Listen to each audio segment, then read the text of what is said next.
கர்த்தர் நல்லவர், அவர் கிருபை என்றும் உள்ளது. கர்த்தர் கொடான கொடி ஸ்தோத்திரம். இன்றைய தினத்திலும் வேத வார்த்தைகளை தியானிப்போம். ஏற்கனவே பேசினேன், அது சரியாக பேசலாம், அது திருப்பி ரீடேக் எடுத்து பேசுகிறவங்க கிட்ட. என்ன நடக்குது யாருக்கு தெரியும்? அப்படி ஒரு செய்தி பிரசங்கி 3வது அதிகாரத்தில் ஒரு வார்த்தை இருக்கிறது. பிரசங்கி 3வது அதிகாரம் 12வது வார்த்தை. மகிழ்ச்சியாய் இருப்பதும் உயிரோடு இருக்கையில் நன்மை செய்வதும் அல்லாமல் வேறொன்றும் நன்மை மனுஷனுக்கு இல்லை என்று அறிந்தேன். மகிழ்ச்சியாய் இருப்பதும் உயிரோடு இருக்கையில் நன்மை செய்வதும் அல்லாமல் வேறு ஒரு நன்மையும் மனுஷனுக்கு இல்லை என்று அறிந்தேன். அன்றியும் மனுஷர் யாவரும் புசித்து குடித்து தங்கள் சகல பிரயாசத்தின் பலனை அனுபவிப்பது தேவனுடைய அனுகிரகம். தேவன் செய்வது எதுவோ அது என்றென்றைக்கும் நிலைக்கும் என்று அறிவேன். அதனோடு ஒன்றும் கூட்டவும் கூடாது, அதிலிருந்து ஒன்றும் குறைக்கவும் கூடாது. மனுஷர் தமது சமூகத்தில் பயந்திருக்கும்படி தேவன் இப்படி செய்து வருகிறார். மனுஷன் மகிழ்ச்சியாக இருப்பது தான், வேறு ஒன்றும் இல்லை சொல்றார் பிரசங்கி. அதே பிரசங்கி 2வது அதிகாரத்தில் 24வது வசனம், மனுஷன் புசித்து குடித்து தன் பிரயாசின் பலனை அனுபவிப்பதை பார்க்கிலும் அவனுக்கு ஒரு நன்மையும் இல்லை, இதுவும் தேவனுடைய கரத்திலிருந்து வருகிறது என்று நான் கண்டேன். ஹல்லேலூயா. கர்த்தர் நல்லவர், அவர் கிருபை என்றும் உள்ளது. அதனால் இந்த 9வது பிரசங்கி 9வது அதிகாரத்தில் ஒரு வார்த்தை இருக்கிறது.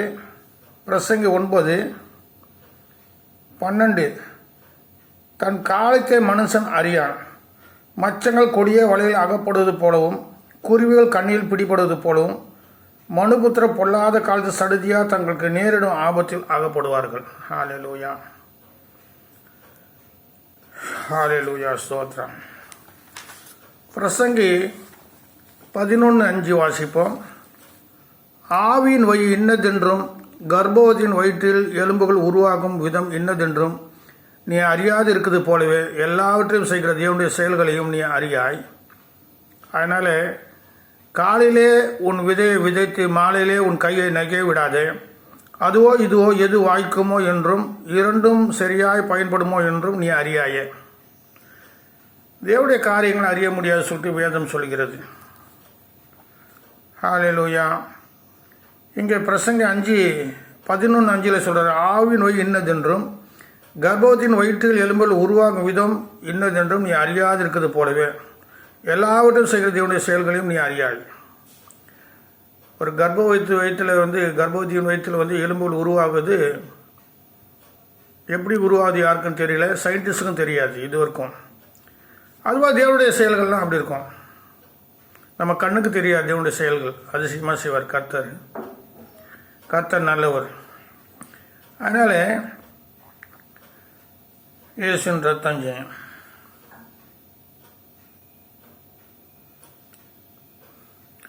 புலம்பல் அதிகாரத்தில் 3வது அதிகாரம் 37 சொல்லப்பட்ட புலம்பல்ல, ஆண்டவர் கட்டளை இடாது இருக்க காரியம் வாய்க்கும் என்று சொல்கிறவன் யார்?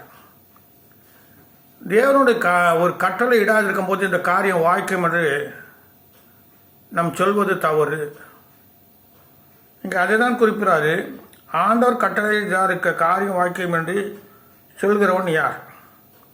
இது நடக்கும்னு சொல்லிட்டு சொல்கிறாங்க. அது அப்படி கிடையாது. தேவன் சொல்கிறது மட்டும்தான் நடக்கும், நம்ம சொல்கிறது நடக்காது. அதனால் தேவனுடைய வார்த்தையை மிகப்படுத்தி பேசக்கூடாது. கர்த்தர் நல்லவர். ஒரு 3 சம்பவங்களை பார்ப்போம். எஸ்தர் 4வது அதிகாரம். எஸ்தர் 4வது அதிகாரம். எஸ்தர் 4வது அதிகாரத்தை 14வது வார்த்தை பார்ப்போம். நீ இந்த காலத்திலே மௌனமாக இருந்தால் யாருக்கு சகாயம், யூதருக்கு சகாயம் ரட்சிப்பு வேறு இடத்திலிருந்து எழும்பும். இங்கே சொல்லப்பட்டிருக்கு, நீ இந்த காலத்திலே மௌனமாக இருந்தால் யூதருக்கு யூதருக்கு சகாயமும் ரட்சிப்பும் வேறொரு இடத்திலிருந்து எழும்பும்.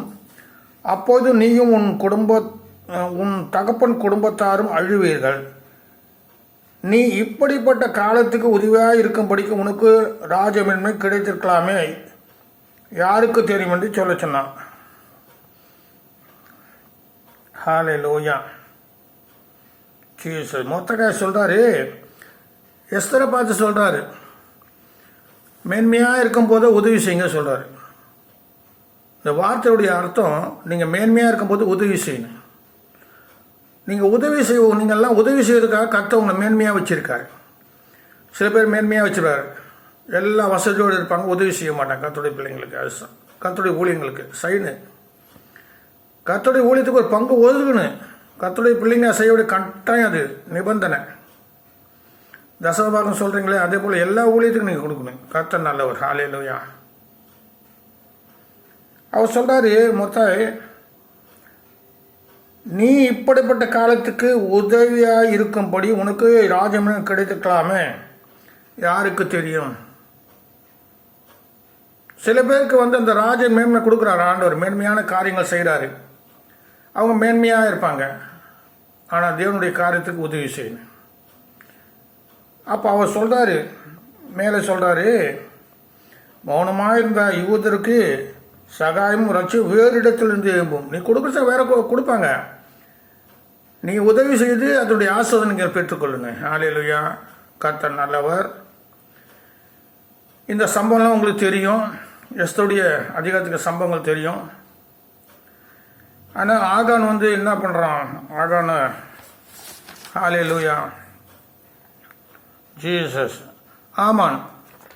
ஆமானுடைய காரியங்கள்லாம் தெரியும். இருந்தாலும் எஸ்தர் என்ன பண்ணுறாங்க, தைரியமாக ராஜா முன்னே போய் நிற்கிறாங்க.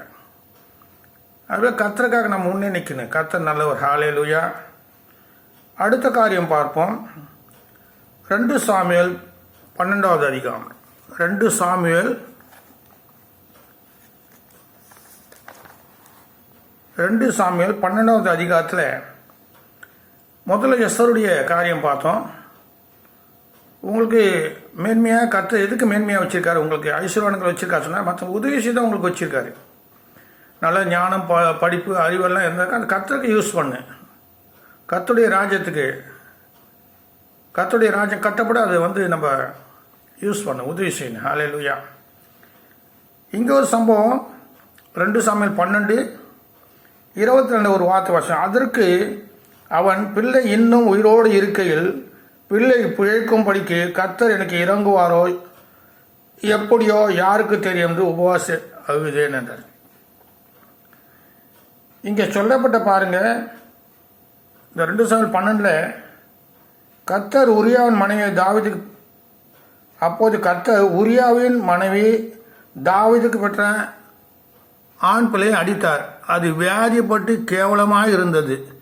அதுக்கப்புறம் 18வது வார்த்தையில் 7 நாட்களில் பிள்ளை செத்து போயிட்டு, அந்த பிள்ளைக்காக உபவாசம் போட்டு அழுதார் தாவீது. அழுத உடனே அந்த பிள்ளை செத்து போயிடுது. அதுக்கப்புறம் அவங்க ஊழியக்காரங்க பேசுகிற காதை கேட்டு பிள்ளை செத்து போய் சொல்லிட்டு குளிச்சுட்டு சாப்பிட்டு தேவாலயத்துக்கு போய் தொழுது போய் வர்றாரு. அப்போ அவர் சொல்கிறாரு, அப்போது அந்த பிள்ளை செத்து போன அதற்கு தாவீது, பிள்ளை இன்னும் உயிரோடு இருக்கையில் பிள்ளை பிழைக்கும் படிக்கு கர்த்தர் எனக்கு இறங்குவாரோ எப்படியோ யாருக்கு தெரியும் என்று உபவாசித்தார். பாருங்கள், அவரே சொல்கிறாரு கர்த்தர் இறங்குவாரா.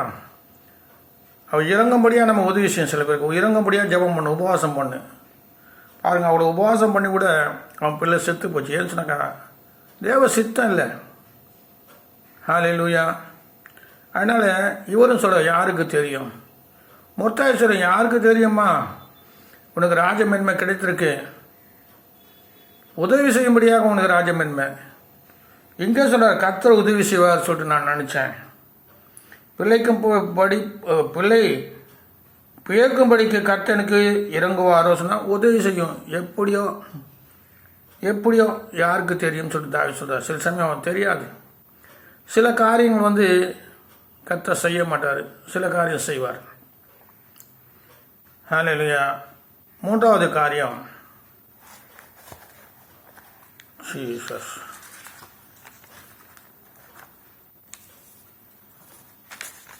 மூன்றாவது காரியம், யோனா தீர்க்கதரிசி. இந்த யோனா தீர்க்கதரிசியில் 2:9, 3:9 சொல்லப்பட்டிருக்கு. இவர் யோனா தீர்க்கதரிசி சொல்ற, யாருக்கு தெரியும், நாம் அழிந்து போகாதபடிக்கு ஒருவேளை தேவன் மனஸ்தாபப்பட்டு தம்முடைய உக்கிர கோபத்தை விட்டு திரும்பினாலும் திரும்புவார் என்று கூற சொன்னார்.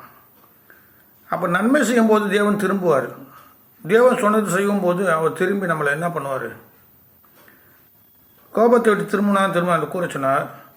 அவர்கள் தங்கள் பொல்லாதவை விட்டு திரும்பினார்கள் என்று தேவன் அவர்களுடைய கிரிகளை பார்த்து தாம் அவருக்கு செய்வேன் என்று சொல்லியிருந்த தீங்கை குறித்து மனசாப்பட்டு அதை செய்யாதிருந்தார்.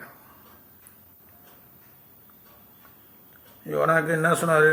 ஒன்றுமே சொல்ல, பிரசங்கம் பண்ணு, நினைவே பட்டணம் போய் பிரசங்கம் பண்ண சொன்னார். அது யோனா 1வது அதிகாரத்தில் 2வது, நீ எழுந்து மகா நகரமாக நினைவேக்கு போய் அதுக்கு விரோதமாக பிரசங்கி அவருடைய அக்கிரமம் சமத்தை வந்து எட்டினது என்றார். அவன் கர்த்தருடைய வார்த்தை என்ன பண்ணுறான் கேட்டு ஆனால் நினைவுக்கு போவான தரிசனத்துக்கு ஓடி போகிறார். ஆண்டன் விடலை. 1:5 சொல்லப்பட்டு, கப்பலின் கீழ்த்தட்டில் இறங்கி போய் படுத்து கொண்டு அழுந்த நித்திரை பண்ணினான்னு சொல்லியிருக்கு. சில பேர் தேவன் கொடுத்த ஆரோக்கியம் வசதி எல்லாம் அந்த விட ஜபம் பண்ண மாட்டாங்க. தேவனுக்கு உதவி செய்கிறது ஜபம். தேவன் உங்கள் ஜபத்தை கொண்டு தான் காரியங்கள் செய்வார். ஹல்லேலூயா, செய்வார்.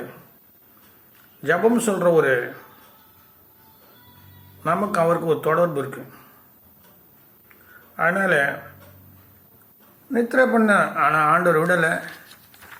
இங்கே அவர் சொல்கிறாரு 4வது அதிகாரம் யோனா 4:2 கர்த்தரை நோக்கி விண்ணப்பம் பண்ணி, கர்த்தாவே, நான் தேசத்தில் இருக்கும் போதே நான் இதை சொல்லவில்லையா? இதன் நிமித்தமே நான் முன்னமே தரிசிக்கு ஓடிப்போனேன். நீ இரக்கமும் மன உருக்கமும் நீடிய சாந்தமும் மிகுந்த கிருபை உள்ளவரும் தீங்குக்கு மனசாடுவதுமான தேவன் என்று அறிவேன் என்றார். நான் ஏற்கனவே சொன்னேன்ப்பா, நீ சொல்லுவேன், செய்ய மாட்டேன், செய்ய மாட்டேன்னு சொன்னதை செய்வேன். அது தேவ சித்தம். தேவனும் எப்படி தான் செய்வார். ஹல்லேலூயா. அதனால் தேவ காரியம் யாருக்கும் தெரியாது. அதுதான் சொன்னார், யாருக்கு தெரியும்? எனக்கு நடக்கும் போது எனக்கு தெரியாது, உங்களுக்கு நடக்கும் போது உங்களுக்கு தெரியாது. ஆனால் நடுவில் நம்ம ஜபம் பண்ணும்போது தேவன் காரியங்கள் மாற்றுவான். எஸ்தர் அதிகாரத்தில் 9:1 காரியம் மாறிட்டு. எப்போ? ஜபம் பண்ணும்போது காரியம் மாறிட்டு. நம்ம ஜபம் பண்ணும்போது காரியங்கள் கர்த்தர் மாற்றுவார். அதனால் ஜபம் பண்ணுங்க, கர்த்தர் உங்களை ஆசீர்வதிப்பார், உங்கள் காரியங்கள் மாற்றுவார். ஆமென்.